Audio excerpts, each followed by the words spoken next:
2 विश्राम आराम करा श्वास घ्या काही वेळेस काही नाही आपल्याला दोन्ही पाय जोड म्हणजे आपण असा हात करतो तोच हात आपल्याला वर घ्यायचा आणि टाकून शकतो त्याला आपण नमन काढा हे नमन झालं आणि काढा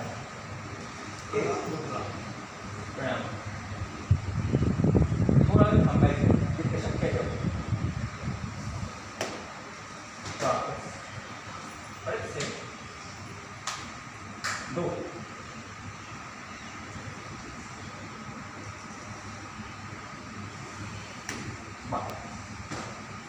थोडं अंतर ठेवा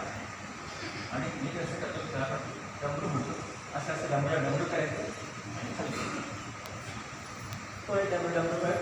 वर आणायचं एक झालं आणि एक झालं